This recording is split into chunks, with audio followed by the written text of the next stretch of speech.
বালুছড়ায় BRTA কার্যালয়ে অভিযান চালাচ্ছে দুদক। এ নিয়ে আরো জানাতে বিআরটিএ কার্যালয় থেকে যুক্ত হচ্ছেন হোসেন জিয়াদ।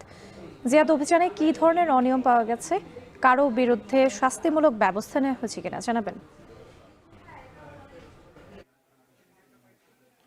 রাত্রি মূলত এখন থেকে প্রায় ১.৫ ঘন্টা আগে অভিযানটি শুরু করেছে দুদকের একটি টিম, এবং এটি চট্টগ্রামের বালুছড়ায় আঞ্চলিক কার্যালয় দুদকের। এবং এই মুহূর্তে দুদকের যে টিম তারা মূলত তথ্য সংগ্রহ করছেন, কাগজপত্রগুলো দেখছেন, বিভিন্ন জায়গা থেকে ফাইলগুলো তারা তলব করছেন আমরা দেখছি। এবং দুদকের যিনি উপপরিচালক রয়েছেন এখানে, ইঞ্জিনিয়ার আইনুল হুদা চৌধুরী, এই মুহূর্তে তার রুমে আসলে দুদকের টিমটি রয়েছে। এই বিআরটিএ কার্যালয়ে আসলে আপনি জানেন যে দীর্ঘদিন ধরেই আসলে অনিয়মের অভিযোগ রয়েছে নানান রকম। বিশেষ করে যারা সেবা নিতে আসেন তাদের এক ধরনের হয়রানি, দীর্ঘ সূত্রতা অনিয়ম গুলো রয়েছে। বিভিন্ন ফিটনেসের কিংবা লাইসেন্স প্রদানে বিভিন্ন অনিয়ম, দুর্নীতি, পাশাপাশি দালালের দৌরাত্ম্য রয়েছে এই পুরো বিআরটিএ জুড়ে। এবং বিভিন্ন সময় আমরা দেখেছি র্যাব বিভিন্ন সময় অভিযান চালিয়েছে, এর আগে বেশ কয়েকজন দালালও ধরা পড়েছে। এবং গ্রাহকরা, আজকেও অনেক গ্রাহক আমাদেরকে দেখে তারা অভিযোগ করছিলেন যে দীর্ঘ সময় তাদেরকে দাঁড়িয়ে থাকতে হয়। অনলাইন হওয়ার পরও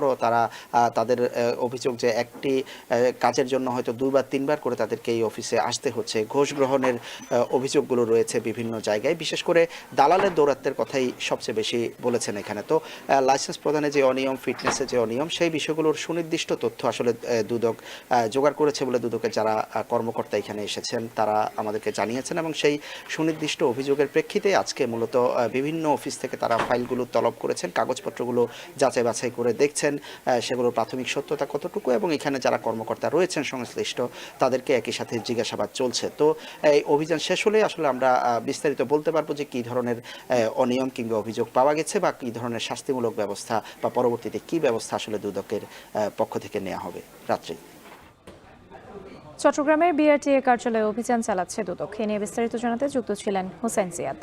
দেখছেন এখন ঢাকা।